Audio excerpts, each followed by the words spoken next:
अस्सलाम वालेकुम first year class बच्चे। आज हम डिस्कस करेंगे मैकेनिज्म ऑफ एंजाइम एक्शन।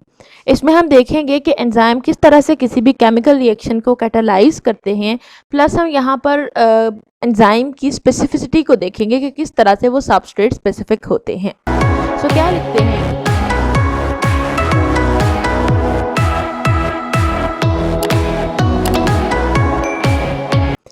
क्या लिखते हैं? An enzyme is a three-dimensional globular protein that has specific chemical composition due to its component amino acids and a specific shape.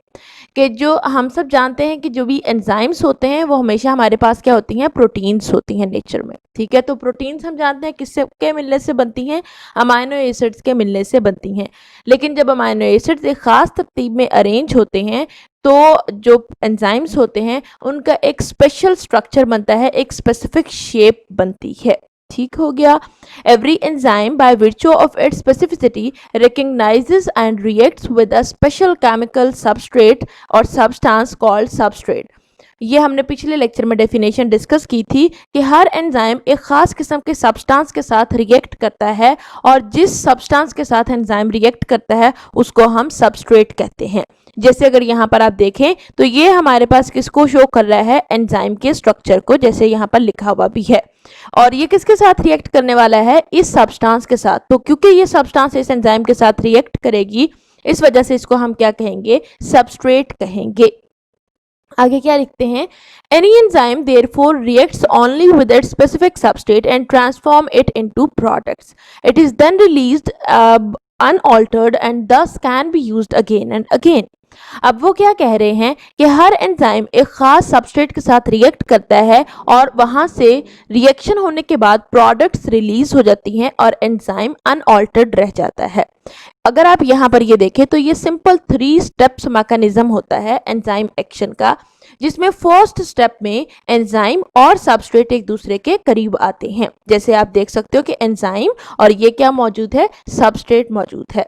Second step में enzyme substrate complex बनता है, मतलब कि ये दोनों आपस में मिल जाते हैं। जैसे आप यहाँ पर देख सकते हो कि एंजाइम की एक्टिव साइट में हमारा सबस्ट्रेट आकर फिट हो चुका है।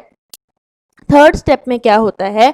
प्रोडक्ट्स बनके वहां से रिलीज हो जाती हैं और एंजाइम अपनी पहली शक्ल में, अपनी ओरिजिनल फॉर्म में, अनऑल्टर्ड फॉर्म में वहां से रिलीज हो जाता है। ठीक है, आप देखें ये प्रोडक्ट्स यहाँ से रिमूव हो चुकी हैं और ये एंजाइम है, इसकी बिल्कुल पहले वाली शेप मौजूद है, ये अनऑल्टर्ड है, इसमें कोई तब्दीली नहीं आई।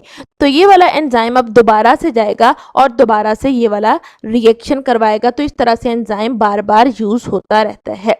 अब बात कर लेते हैं एंजाइम के स्पेसिफिक सबस्ट्रेट और स्पेसिफिसिटी की, कि what is meant by specificity of enzyme या what is meant by specificity of substrate. Okay, specificity of enzyme, यहाँ पर मैं पहली एग्जांपल में आपको डायग्रामेटिकली इसकी स्पेसिफिसिटी बताऊंगी। यहाँ पर देखें ये ब्लू कलर में क्या है? एंजाइम पड़ा हुआ है और ऊपर ये ऑरेंज शेड में हमारे पास क्या है? सबस्ट्रेट आकर इसके साथ अटैच हो रहा है। आप देख सकते हो ये सबस्ट्रेट इसकी एक्टिव साइट में बिल्कुल फिट आ रहा था, इसका कॉम्प्लीमेंट्री था, तो इस वजह से वो इसके अंदर आकर अटैच हो गया और आगे फर्दर रिएक्शन कैटालाइज होगा और इससे क्या बन जाएंगी? प्रोडक्ट्स बन जाएंगी। लेकिन अगर आप यहाँ पर सेकंड टाइप पे देखो तो एंजाइम वही पड़ा हुआ है, लेकिन यहाँ पर जो हमारा सबस्ट्रेट है वो थोड़ा सा चेंज हो चुका है। उसकी जो शेप है वो उसकी एंजाइम की एक्टिव साइट में के कॉम्प्लीमेंट्री नहीं है, वो उसमें फिट नहीं हो सकता। ठीक है, अब इस वजह से ये एंजाइम सबस्ट्रेट कॉम्प्लेक्स स्टेबल नहीं होगा और आगे प्रोडक्ट्स नहीं बनेगी।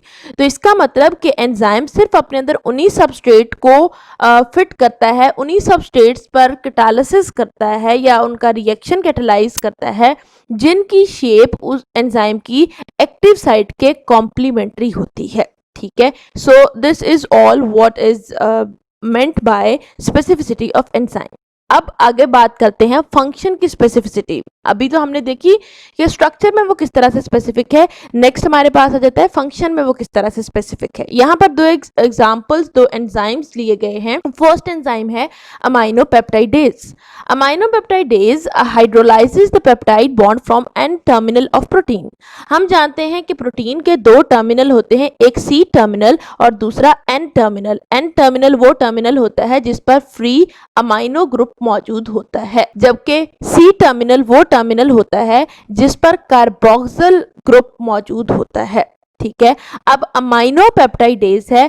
पेप्टाइडेज एंजाइम का नाम आप हमेशा इससे याद रख सकते हैं, जिसके जो भी चीज जिसको ब्रेक करना हो उसके एंड पे आप क्या लगा देते हो, एज लगा देते हो, तो वो एंजाइम का नेम बन जाता है। जैसे कि पेप्टाइड को ब्रेक करना है तो उस एंजाइम के लिए आप पेप्टाइड के आगे एज लगा दोगे तो ये क्या बन जाएगा, पेप्टाइडेज। पेप्टाइडेज मतलब वो एंजाइम जो पेप्टाइड को ब्रेक करेगा। ठीक है, इसी तरह से अगर आप इसको और फर्दर कंफर्म करना चाहते हैं तो जैसे लिपिड्स को ब्रेक करने वाले एंजाइम को हम क्या कहेंगे, लाइपेज। प्रोटीन्स को ब्रेक करने वाले एंजाइम को हम क्या कहेंगे, प्रोटीएज कहेंगे।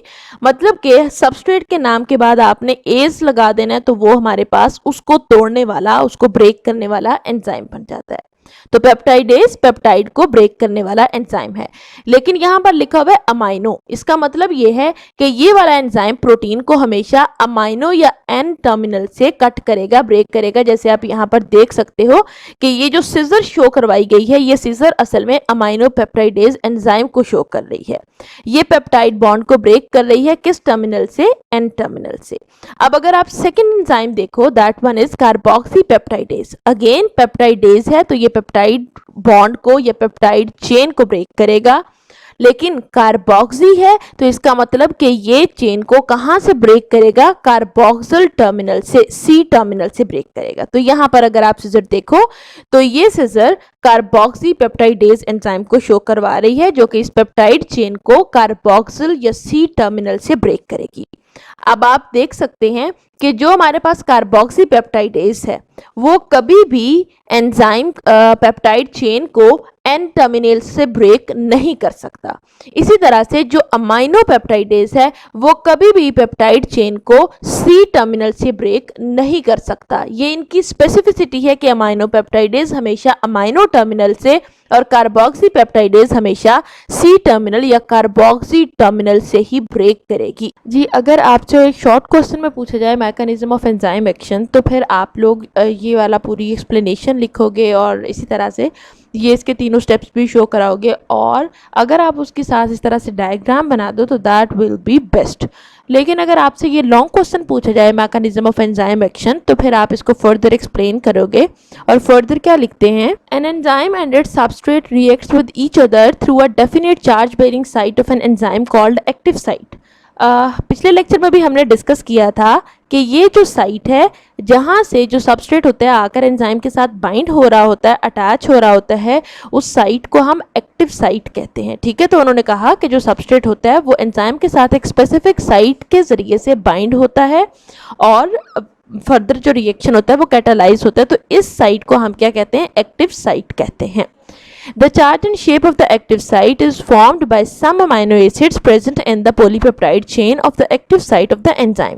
तो जारी सी बात है, एंजाइम पूरे का पूरा किससे बना हुआ है, अमाइनो एसिड से बना हुआ है। तो अमाइनो एसिड्स की साइड चेन्स की वजह से यहाँ पर पर्टिकुलर चार्ज आ जाता है एक्टिव साइट में। ठीक है, जैसे अगर अमाइनो ग्रुप होगा तो उस हिसाब से यहाँ पर चार्ज होगा, और अगर कार्बोक्सिल ग्रुप होगा तो उस हिसाब से यहाँ पर नेगेटिव चार्ज होगा। These amino acids are brought closer and are arranged in a specific way by coiling and folding of the polypeptide chain within the globular symmetry of the enzyme। तो उन्होंने कहा कि एक एंजाइम के अंदर जितने भी जो अमाइनो एसिड्स होते हैं वो प्रॉपर तरीके से कंबाइन होते हैं और फिर एक खास तरीके से फोल्ड होते हैं, कॉइल होते हैं, जिसकी वजह से एक प्रॉपर ग्लोबुलर सिमेट्री बन जाती है किसकी, एंजाइम की। फर्दर कह रहे हैं the active site of the enzyme is made up of two definite region such as the binding site and the catalytic site. अब ये तो हमने कहा कि वो साइट जहां पर आकर सबस्ट्रेट अटैच होता है उसको एक्टिव साइट कहते हैं।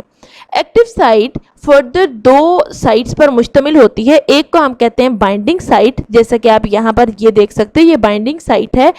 इन साइट्स के ज़रिए से जो हमारा सबस्ट्रेट होता है वो एंजाइम के साथ बाइंड करता है। दूसरी होती है कैटालिटिक साइट, जैसा कि आप यहाँ पर देख सकते हो। जब बाइंडिंग साइट के ज़रिए से सबस्ट्रेट एंजाइम के साथ बाइंड हो जाता है तो फिर कैटालिटिक साइट एक्टिव हो जाती है और एक्टिव होकर वो रिएक्शन को कैटालाइज करती है। इसी वजह से हम इसको क्या कहते हैं, कैटालिटिक साइट कहते हैं। ओके, तो फिर वही बताया हुआ है कि बाइंडिंग साइट हेल्प करती है एंजाइम की in the recognition and binding of a proper substrate to produce enzyme substrate complex. के बाइंडिंग साइट जो होती है वो सबस्ट्रेट को पहचानती है, रिकग्नाइज करती है और फिर उसको एंजाइम के साथ बाइंड करवाती है। बाइंड करवाने के बाद ये जो हमारे पास एंजाइम और सबस्ट्रेट का एक कॉम्प्लेक्स बन जाता है, इसको हम ईएस कॉम्प्लेक्स या एंजाइम सबस्ट्रेट कॉम्प्लेक्स कहते हैं। This reaction activates the catalytic site. जब सबस्ट्रेट इसके साथ बाइंड हो जाता है तो उसकी बाइंडिंग की वजह से ये जो सेंटर में कैटालिटिक साइट होती है वो एक्टिवेट हो जाती है। Thus the enzyme after catalysis detaches itself from the products unchanged. Enzyme requires aqueous medium for its activity. तो अब उन्होंने कहा कि जब ये अटैच हो जाते हैं, कैटालिटिक साइट एक्टिवेट हो जाती है, रिएक्शन होता है जिसके नतीजे में आप ये देख सकते हो क्या बन जाती हैं, प्रोडक्ट्स बन जाती हैं। प्रोडक्ट्स बन के वहाँ से रिलीज हो जाती हैं और एंजाइम उसी अनऑल्टर्ड फॉर्म में रह जाता है, वो वापस आ जाता है और दोबारा से उस रिएक्शन को स्टार्ट करता है। और यूजुअली जो एंजाइम्स होते हैं वो अपने रिएक्शंस एक्वस मीडियम में परफॉर्म करते हैं।